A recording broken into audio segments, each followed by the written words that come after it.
பிங்க்னா only for ஃபீமேல்ன்றோம். ஏன் அந்த pink வந்து ஃபீமேலுக்கு ரொம்ப பிடிக்குதுன்னா அது அவங்களுக்கு பார்க்கும்போதே அவங்களுக்கு வந்து ஒரு இனம் புரியாத ஒரு உணர்வுகள் தூண்டப்படுது. அதனால தான் பிங்க்னாவே வந்து ஃபேவரட் ஃபார் ஃபீமேல். எல்லா சின்ன குழந்தைங்களும் பெரியவங்களும் என்ன பிங்க்கா. ஆனால் அதே ஃபீமேலுக்கு வந்து ரெட் கலர் ரொம்ப பிடிக்கும். என்றைக்குமே வந்து ஃபீமேல்ஸ் பொறுத்த வரைக்கும் தன்னோட டாமினன்சியை வந்து எங்கேயாவது ஒரு இடத்துல காமிக்கணும் அப்படின்றதுக்காக தான் நம்ம கிராமத்து சைடில் போன பாட்டிங்கெல்லாம் வந்து சிகப்பு பை தான் வச்சுருப்பாங்க, சுருக்கு பை, சிகப்பு பச்சை. ஏன் அந்த சுருக்கு பை சிகப்பு பச்சை வேணா, சிகப்புன்னாவே ஆக்கர்ஷணம். ஆக்கர்ஷன்றது என்ன பொருள் நீங்கள் அந்த பையில் வச்சுருங்க அது இன்னும் டெவலப் ஆகும். அதனால தான் இண்டிகோ கலர் எடுக்கிறீங்க, அது பார்த்தீங்கன்னா நம்மளோட ஆழ் மனசை வந்து அதிகமான ஒரு இன்ட்யூஷனை டெவலப் பண்ணும், பூஸ்ட் பண்ணும். இப்போ ஒருத்தங்க இருக்காங்க, எனக்கு வந்து அதிகமான ஒரு மென்டல் டிப்ரெஷன் இருக்குது, என்னால் வந்து வெளியில் வர முடியல. அப்போ ரெகுலராக இண்டிகோ சம்மந்தப்பட்ட விஷயத்த அவங்க பயன்படுத்த ஆரம்பித்தாங்கன்னா, ஒவ்வொரு கிரகத்தும் ஒரு கலர் இருக்கும். ஆனால் ஒவ்வொரு மனிதனுக்கும் அவனோட ஆழ் மனசில் வேறு கலர்ஸ் போகும். அப்போ அவனோட சந்திரன் மாறிக்கிட்டே இருக்கும். இப்போ இன்றைக்கி ஒரு கலர் பிடிக்குதுன்னா வேணான்டுவான், அடுத்த கலர் போவாங்க. ஆனால் இதுவே வந்து ஒரு குறிப்பிட்ட விஷயத்தை நான் செய்யணும் அப்படின்னு நம்மளுக்கு குழந்தை வந்து 10 மாதம் வயிறில் இருக்கும்போது இருட்டில் தான் இருக்குது. ஒன்ஸ் வெளில வந்தவனு கண்ணை வந்து முதல்ல வெளிச்சம் தான் பார்க்குது, அதனால அழுது. அப்போ அந்த வெளிச்சம் உள்ளே போனவொன்னு தன்னோட அந்த கண்ணுக்கு சம்மந்தப்பட்ட விஷயங்கள் ஆக்டிவேட் ஆகுது. அது வரைக்கும் கண்ணு திறந்து உள்ளே பார்க்க முடியாது, கண்ணு மூடி தான் இருக்கும். எப்போ பார்க்கணும், கண்ணை திறகுது வெளியில் வந்த பிறகு தான்.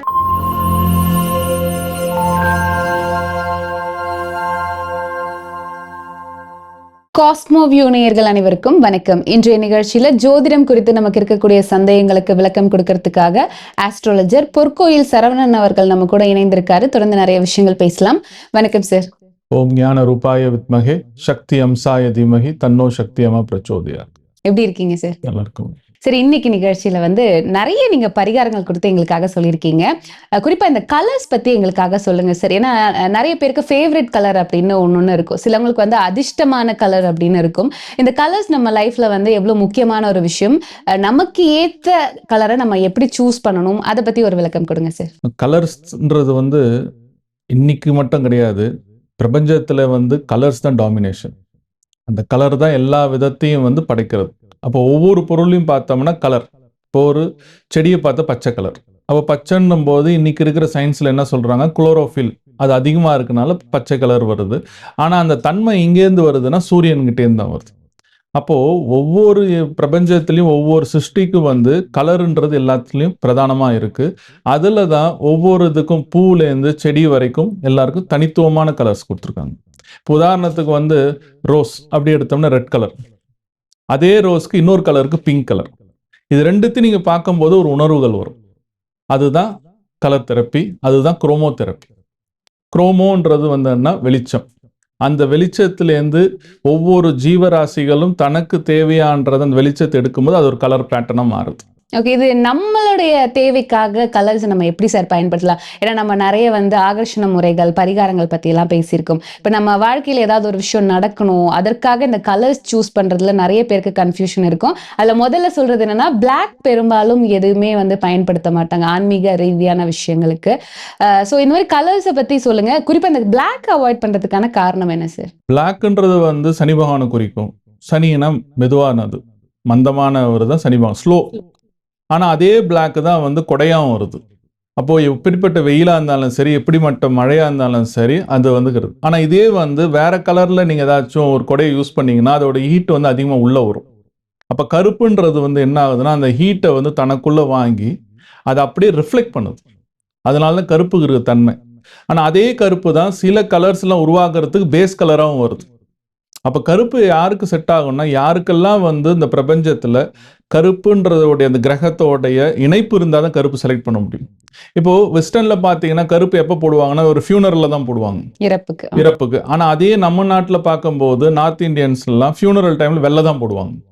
இது ரெண்டு என்ன காரணம்னா, வெஸ்டர்னில் வந்து ஒரு பனிகாலத்தில் வந்து அப்போ வெள்ளை வந்து தெரியாது, அப்போ இந்த கருப்பு உடைய போட்டுட்டு ஒரு ஊர்வலமாக போனாங்கன்னா தூரத்துலேருந்து பார்க்கும்போது ஏதோ ஒரு ஃபியூனரல் போகிறாங்கன்னு சொல்லிட்டு அங்கே இருக்கிற காலகட்டத்துக்கு அவங்க பண்ணுறது. ஆனால் நம்ம ஊரில் அந்த மாதிரி பனிக்காலம்லாம் எதுவும் கிடையாது. அதனால இந்த வெள்ளைன்னு போட்டு ஒரு அமைதி. அப்போ இந்த நேரத்தில் வந்து எதுவும் பேசக்கூடாது, இது பண்ணக்கூடாதுன்னு சொல்லிட்டு அமைதியாக இருக்கிறது. இதுதான் பேட்டர்ன். இது வந்து காலப்போக்கில் வந்து ஒரு டிசிப்ளினாக மாறி போச்சு. இன்னைக்கு ஒரு கடைக்கு போனோம்னா பல பேருக்கு பல டிசைன் கிடைக்கும். ஆனால் எந்த டிசைன் பிடிக்குன்னு யாருக்கும் தெரியாது. அதனால தான் சொல்ல கூட போகிறவங்க கூட வந்து சில நேரங்களில் உங்களுக்கு ஒரு சூஸ் பண்ணி கலர் கொடுத்தா உங்களுக்கு பிடிக்காதுன்னு சொல்கிற காரணமே வந்து அந்த டிசைன் மனசில் படாது. இப்போ இன்னொரு கலர் எடுத்தால் பிங்க்னா ஒன்லி ஃபார் ஃபீமேல்ன்றோம். ஏன் அந்த பிங்க் வந்து ஃபீமேலுக்கு ரொம்ப பிடிக்குதுன்னா அது அவங்களுக்கு பார்க்கும்போதே அவங்களுக்கு வந்து ஒரு இனம் புரியாத ஒரு உணர்வுகள் தூண்டப்படுது. அதனால தான் பிங்க்னாவே வந்து ஃபேவரட் ஃபார் ஃபீமேல். எல்லா சின்ன குழந்தைங்களும் பெரியவங்களும் என்ன பிங்கா. ஆனால் அதே ஃபீமேலுக்கு வந்து ரெட் கலர் ரொம்ப பிடிக்கும். என்றைக்குமே வந்து ஃபீமேல்ஸ் பொறுத்த வரைக்கும் தன்னோட டாமினன்சியை வந்து எங்கேயாவது ஒரு இடத்துல காமிக்கணும் அப்படின்றதுக்காக தான் அவங்கள இயற்கையாகவே வந்து அந்த டாமினன்ட் கேரக்டர் உள்ளுக்குள்ளே இருக்கும். அது காலப்போக்கில் வரும்போது தான் டாமினன்சி வெளில வரும். அதுதான் வந்து அடமெண்ட்டாக மாறுறது, ரொம்ப ஸ்ட்ரைட் ஃபார்வர்டாக இருக்குது. ஆனால் அவங்களுக்குள்ளே இருக்கிற தன்மை அந்த பிங்க்ன்றது வந்து அந்த ஒரு விதமான ஒரு ஸ்டெபிலைசேஷன் பண்ணும். அப்போ அவங்களுக்கு 2 கலர் தான், ஒன்று ரெட்டு இல்லைன்னா பிங்க். இது ரெண்டுத்துக்கு கலந்ததான் மற்ற கலர்ஸ். அப்போ இந்த ரெட்டு இருக்கும்போது அவங்களுடைய தன்மை பார்த்தோம்னா ரொம்ப வந்து அங்கீகாரமாக இருக்கணும். அதே பிங்க் எடுத்துட்டோம்னா அவங்களோட தன்மை ரொம்ப அமைதியாக இருக்கும். ஸோ அதனால் வந்து இன்னைக்கு வெஸ்டர்னில் பார்த்தீங்கன்னா ஒரு பெண் ஒரு கலரோட ஹேண்ட்பேக் சூஸ் பண்ணுறாள்னா அவளோட நேச்சர் தெரிஞ்சிருந்தா அங்கே வெஸ்டர்னோட கலாச்சாரம். அதனால் அவங்க என்ன பண்ணுவாங்க, மோஸ்ட்லி வந்து டாமினன்ட் கலர்ஸாக எடுப்பாங்க. அப்போது ஒரு சில பேர் வந்து ரெட் எடுப்பாங்க, அவங்க என்னென்னா டாமினன்ஸ் ஒருத்தர் பிளாக் எடுப்பாங்க. பிளாக் எடுக்கும்போது எதிர்பார்ட்டிக்கு என்ன தெரியும், என்கிட்ட நீ வரக்கூடாது. அந்த ஒரு வே ஆஃப் கம்யூனிகேஷன் அந்த கலர்ஸும் இது பண்ணுறது, சைன்ஸ் சிக்னல்ஸ். அதனால தான் வந்து நம்மளுடைய கலாச்சாரத்தில் அந்த மாதிரி எதுவும் இல்லை. ஆனால் இதே பார்த்தீங்கன்னா நம்ம கிராமத்து சைடில் போனால் பாட்டிங்கெல்லாம் வந்து சிகப்பு பை தான் வச்சுருப்பாங்க, சுருக்கு பை, சிகப்பு பச்சை. ஏன் அந்த சுருக்கு பை சிகப்பு பச்சை வேணால், சிகப்புனாவே ஆக்கர்ஷணம். ஆக்கர்ஷணன்றது என்ன பொருள் நீங்கள் அந்த பையில் வச்சுருங்க அது இன்னும் டெவலப் ஆகும். அதனால தான் சைனீஸில் பார்த்தீங்கன்னா அவங்க வந்து எந்த ஒரு விசேஷமாக இருந்தாலும் சிகப்பு கவரில் தான் எது கொடுக்குறதாலும் வருது. நம்ம மொய் பணம் கொடுக்குறோமா, நமக்கு ஏதோ ஒரு கவரில் போடும். ஆனால் அவங்க வந்து அந்த மாதிரி பண்ண மாட்டாங்க, சிகப்பு என்வலப்பில் போட்டு தான் யாருக்கும் ப்ரெசென்ட் பண்ணுவாங்க. ஏன்னா வந்து அந்த லா ஆஃப் அட்ராக்ஷன் போது நான் என்ன பொருளை கொடுக்குறனோ அந்த பொருள் திருப்பி எனக்கு வந்து சேரணும். அதுதான் வந்து அவங்களோட எண்ணம். அதனால தான் வந்து பார்த்தீங்கன்னா ஒரு கிறிஸ்மஸ் டைமில் பார்த்தா சிகப்பு கலர் லைட் எரிக்கிறது, அதே போல் வந்து சைனீஸ் நியூ இயர்னு சிகப்பு கலர் இது பண்ணுறது, ஹாலோவீனில் பார்த்தீங்கன்னா ஆரஞ்சு கலரில் வைக்கிறது. இது எல்லாமே ஒரு பேட்டர்ன். ஏன்னா வந்து அந்த சயின்ஸ் அந்த காமிக்கும் போது அவங்களுக்கு தேவையான விஷயங்கள் திருப்பி ரிட்டர்ன் ஆகும். அதே போல் ரெட் எடுத்துக்கிட்டோம்னாவே வந்து ஃபுட்டு சம்பந்தப்பட்ட விஷயம் ரெட்டு தான். அதனால தான் கோக்கு, கேஎஃப்சி இவங்கெல்லாம் ரெட் வைக்கிறது. காரகத்துவத்தோட நம்ம கனெக்ட் பண்ணி, காரகத்துவம்ன்றது என்னன்னா செவ்வாய். அப்போது ஒரு தூரத்துலேருந்து ஒரு பார்க்கும்போது அந்த ரெட்டுன்னு வரும்போது லா ஆஃப் அட்ராக்ஷனில் நம்ம உடனே அது என்னன்னு பார்ப்போமா. இப்போ நீங்கள் போகிறீங்க, சிக்னல் இருக்குது, ரெட் சிக்னல் பண்ணி தூரத்தில் பார்த்தோன்னா நீங்கள் என்ன நினைப்பீங்க, ஓகே அங்கே போகிறதுக்கு முன்னாடி நான் வண்டியை ஸ்லோ பண்ணி நிற்கணுன்றீங்க. அதே பேட்டர்னை தான் வந்து இந்த ஃபுட் இண்டஸ்ட்ரியிலும் யூஸ் பண்ண ஆரம்பித்தாங்க. இதுவே வந்து ஒரு 15-20 வருஷத்துக்கு எடுத்து முன்னாடி போனீங்கன்னா கேட்பரிஸ் சாக்லேட் வந்தது. அப்போது கேட்பரிஸ் சாக்லேட் மேலே ப்ளூ கலர் ரேப்பர், உள்ளே பார்த்தோம்னா சாக்லேட்டை வந்து ஒரு கோல்டு ரேப்பர் பண்ணி தான் கொடுப்பாங்க. அப்போ பசங்களுக்கு அதை பார்க்கும்போது அந்த கோல்டு பேப்பரை வாங்குறதுக்காகவே சாக்லேட் வாங்குவாங்க. அப்போ கோல்டுன்றது என்னன்னா ஒரு மனசுக்கு வந்து ஒரு அட்ராக்ஷன், எப்படின்னா ஒரு மெட்டாலிக் அட்ராக்ஷன், அது ஒரு ரிச்னஸ் கொடுக்கும். அப்போ அவங்களோட ப்ராடக்ட்ல என்ன பண்ணாங்க, இந்த ரிச்னஸ் வந்து ஒரு பேப்பராக கொடுத்தோம்னா நமக்கு சேல்ஸ் அதிகமாகணும்னு சொல்லிட்டு அவங்க வந்து ஒரு பிஸ்னஸ் டாக்டிக்ஸ். ஆனால் இதுவே கலர் தெரப்பியில் போனோம்னா ஒரு மனிதனை எப்படி மயக்கணும் அப்படின்றது அந்த விஷயம். இப்போ ப்ளூ, அந்த ப்ளூ பார்க்கும்போது என்னன்னா வந்து ஒரு காம்னஸ். இப்போ நீங்கள் வந்து கேட்பரிஸ் சாக்லேட் ஆட் போட்டாவே சில்க்குன்னு வரும். அப்போ பார்க்கும்போதே மனசில் சில்கா, அந்த ஒரு காமான ஒரு ஃபீலிங். அதனால தான் சில வார்த்தைகள் கூட நம்மளை வந்து அப்படியே வந்து கோர்வையாக வர காரணமே அதுதான். இப்போ பல செலிபிரிட்டிஸ்லாம் இருந்தாங்க, சில பேர் கேட்டாவே இப்போ கூட வந்து நமக்கு வந்து ஒரு ஃபீலிங் வரும்.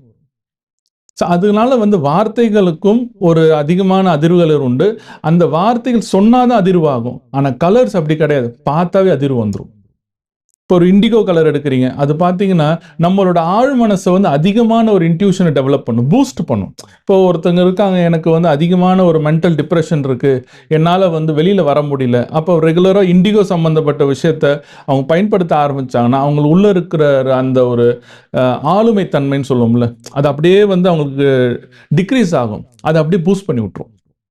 அதனால தான் வந்து பெரிய இந்த ஸ்போர்ட்ஸ் பர்சனாலிட்டிலாம் பார்த்தீங்கன்னு நினச்சிங்களா, அவங்க போடுற ட்ரௌசர்ஸ் எல்லாமே வந்து ரெட் கலர், ப்ளூ கலர் இந்த மாதிரி தான் போடுவாங்க, வேற எந்த கலரும் போட மாட்டாங்க. ஏன்னா அந்த கலர் பார்க்கும்போது அவனோட அட்டென்ஷன் வந்து மாறும். சரிங்களா? அதுக்கே இன்னொன்று பார்க்கும்போது எந்த ஒரு பேட்டர்ன் எடுத்தாலும் ஒவ்வொரு மனிதனுக்கும் அந்த பேட்டர்ன் ஃபிக்ஸ் ஆகணும். எல்லாருக்குமே மாறுபடும். இப்போ உங்களுக்கு ஒரு பேட்டர்ன் சொன்னோம்னா அதே பேட்டர்ன் இன்னொருத்தர் ஃபிக்ஸ் ஆகாது. பேஸ் வேணால் ஃபிக்ஸ் ஆகுமே தவிர, ஆனால் அந்த ப்ராப்பர்ட்டிஸ் வந்து உங்களுக்கு வேற மாதிரி வரும். அது எப்போ வரும்னா, எப்போ வந்து உங்களுடைய மன ரீதியா ஒரு கலர் மேல உங்களை அறியாம ஒரு அட்டாச்மெண்ட் ஆகுறீங்களே, அதுதான் அங்க நடக்கும். அது அவங்க வெளிப்படுத்தணும். இப்போ சொல்லுவாங்க, சார் நீங்க எப்போ பார்த்தாலும் இதே ட்ரெஸ் போட்டால் தான் எனக்கு பிடிக்கும், அதனால என்ன பண்ணுவேன்னா இதை எவ்ரி வீக் வந்து 3 days நான் போட்டுருவேன். ஒரே பேட்டர்ன் ஆஃப் ட்ரெஸ் யூஸ் ஆமா. பண்ணுவாங்க, So கலர். அதுதான் வந்தது. ஆனா யூனிஃபார்முக்கு இது சம்பந்தம் வராது. Okay, okay. அது டிசிப்ளின். நமக்கு இது தனிப்பட்ட முறையில் வந்து இது பார்க்கும்போது அதுதான். அதே போல் பாருங்களேன், ஒரு பசங்க இருக்காங்கன்னு நினச்சிங்களேன், ஒரு டிஷர்ட்டை போடுவாங்க, ஆனால் அந்த டிஷர்ட் தான் வாரம் பார்த்தாலும் 4 நாள் போட்டுட்டு இருப்பாங்க. வாஷ் பண்ண மாட்டோம் அப்படி கிடையாது. அவங்களுக்கு போனவொடனே அந்த கபோர்டில் பார்த்தோன்னா அதுதான் அட்ராக்ட் ஆகும், அதுதான் எடுப்பாங்க. இப்போ அடுத்தது, இப்போ கேண்டி கிரஷ் ஆடுறீங்க. கேண்டி கிரஷ் எந்த வயசுல இல்லாமல் எல்லா வயசு ஜனங்களும் ஆடுறாங்க. ஏன் அது ஆடுறாங்க? அந்த கேண்டியோட கலர்ஸ் தான். அதில் பார்த்தீங்கன்னா 3 கலர் தான், பிங்க்கு, ரெட்டு, எல்லோ, அதுக்கப்புறம் ஸ்ட்ரைப்ஸ் போட்ட இன்னொரு கலர். அப்போ பார்க்கறது, அப்போ இது எப்படி அவங்களுக்கு இன்னும் ஈர்ப்பு வருதுன்னா அதில் வர சவுண்டு, டிங்னு ஒரு சவுண்டு வரும், அதுதான் ஃப்ரீக்வன்சி வேவ் லென்த். அது மனசை வந்து மயங்க வைக்கிறது. அப்போ அந்த கேண்டி கிரஷ்லேயே வந்து கலர் பேட்டர்ன் வருது, அதனால தான் அடிக்ஷனாக மாறுறது. ஓகே. இப்போ இந்த சில கலர்ஸ் சில பேருக்கு ஃபேவரட் அப்படின்னு வச்சுக்கிறாங்கல்ல சார், அது ஃபேவரட்டாக இருக்கிறதுனால மட்டுமே அந்த கலர் நமக்கு சப்போர்ட் பண்ணுமா, இல்லை நமக்கு என்ன கிரகம் தேவைப்படுதோ அந்த கலர்ஸ் நம்ம யூஸ் பண்ணும்போது நமக்கு இன்னும் நல்ல மாற்றங்கள் கிடைக்குமா? இல்லை, இது கிரகத்துக்கும் இதுக்கு சம்மந்தம் வராது. ஏன்னா கிரகத்துக்கு ஏன் சம்மந்தம் வராதுன்னா, ஒவ்வொரு கிரகத்தும் ஒரு கலர் இருக்கும். ஆனால் ஒவ்வொரு மனிதனுக்கும் அவனோட ஆழ் மனசில் வேற கலர்ஸ் போகும். அப்போ அவனோட சந்திரன் மாறிக்கிட்டே இருக்கும். இப்போ இன்னைக்கு ஒரு கலர் பிடிக்குதுன்னா வேணாண்டுவான், அடுத்த கலர் போவாங்க. ஆனால் இதுவே வந்து ஒரு குறிப்பிட்ட விஷயத்தை நான் செய்யணும் அப்படின்னு நம்ம கிரகத்தை பார்க்கலாம். உதாரணத்துக்கு ஒருத்தவங்க பிஸ்னஸ் ஆரம்பிக்கிறாங்கன்னு நினச்சிங்களா, அந்த பிஸ்னஸ்க்கு ஒரு நேம் போர்டு போடணும், ஒரு சைன் போர்டு போடணும். அப்போ ஒரு கலர் வந்து ஃபிக்ஸ் பண்ணலாம். அப்போ அவங்களோட 10ஆம் இடத்த தொழில் ஸ்தானத்தை பார்த்து அந்த தொழிலோட சம்மந்தப்பட்ட கிரகங்கள் எப்படி அமைஞ்சிருக்கு, இவன் லக்னாதிபதி எப்படி ஆரம்பிச்சிருக்கோ அந்த பேட்டர்னை கொடுத்துடலாம். அப்போ அது ஃபிக்ஸ்டு, அது லோகோ. ஆனால் ஒரு மனிதனுக்கு வந்து எந்த நேரத்தில் அவன் எப்படி இருப்பான்னு அவனால சொல்ல முடியாது. அதை மூட் ஸ்விங்னு சொல்கிறோம். இன்னைக்கு நான் வந்து ஒரு கலர் எடுக்கிறேன்னா நாளைக்கு அதே கலர் போடுவோம் நீங்கள் நம்பி வர முடியாது, என்னோடது மாறும். ஆனால் அவனுக்கு வந்து இந்த கலர் போட்டால் எனக்கு இன்னைக்கு பாசிட்டிவாக இருக்குன்னு ஒரு உணர்வு வருது பார்த்தீங்களா, அதுதான் அவங்களை டிரைவ் பண்ணிட்டு போகும். ஓகே. இப்போ கலர்ஸ் இவ்வளோ இம்பாக்ட் பண்ணுது அப்படின்னா இந்த வீட்டில் அடிக்கக்கூடிய கலர்ஸ் கூட இம்பாக்ட் பண்ணுமா சார், பெயிண்ட் கலர்ஸ் எல்லாம்? கண்டிப்பாக. இப்போ பெட்ரூமில் வந்து நீங்கள் வந்து லைட்டு க்ரீனு இல்லைன்னா வயலட் போடுங்களேன், ரொம்ப நல்லா இருக்கும், ஹஸ்பண்ட் ஒய்ஃப்குள்ள அந்யூன்யம் வரும். அதுவே வந்து ஹாலில் வந்து டார்க் வயலட்டை போட்டுருந்தீங்கன்னா லிவிங் ஹாலில் அந்த மாதிரி பண்ண முடியாது. அதனால வந்து ஒவ்வொரு ரூமுக்கும் ஒவ்வொரு இது இருக்குது. அதே மாதிரி ஸ்டடிங் ரூம் பசங்களுக்காகனா light green with yellow shade போட்டோம்னா ரொம்ப நல்லா இருக்கும். க்ரீன்ன்றது புதன், எல்லோன்றது குரு. அப்போ இது ரெண்டுமே இருந்தால் தான் பசங்களோட மைண்ட் செட் வந்து நல்லா இருக்கும். அதனால அந்த கலர். இப்போ ஒரு கேம் ஆடுறாங்கன்னா பசங்க வந்து ஒரே கேமை ரிப்பீட்டடாக போகிறாங்கன்னா அதோட லெவல்ஸ் பார்க்கும்போது அவங்களுக்கு வந்து உண்டான சவுண்ட் அண்ட் கலர் தான். இங்கே சவுண்டுன்றது ரெண்டாவது தான், கலர் தான் ரொம்ப முக்கியம். இது எப்போ இது வந்து ஆரம்பிக்குதுன்னா, எப்போ எந்த குழந்தை இந்த உலகத்தில் பிறந்து கண்ணை திறக்குதோ அன்னிலேருந்து ஆரம்பிக்கிறது தான் கலர்ஸ். ஏன்னா குழந்தை வந்து 10 மாதம் வயிறில் இருக்கும்போது இருட்டில் தான் இருக்குது. ஒன்ஸ் வெளில வந்தவனு கண்ணை வந்து முதல்ல வெளிச்சம் தான் பார்க்குது, அதனால தான் அழுகுது. அப்போ அந்த வெளிச்சம் உள்ளே போனவொன்னு தன்னோட அந்த கண்ணுக்கு சம்மந்தப்பட்ட விஷயங்கள் ஆக்டிவேட் ஆகுது. அது வரைக்கும் கண்ணு திறந்து உள்ளே பார்க்க முடியாது, கண்ணு மூடி தான் இருக்கும். எப்போ பார்க்கணும், கண்ணை திறகுது வெளியில் வந்த பிறகு தான். ஆனால் மற்ற உறுப்புகள் எல்லாம் உள்ளே வேலை செஞ்சுக்கிட்டே இருக்கும்.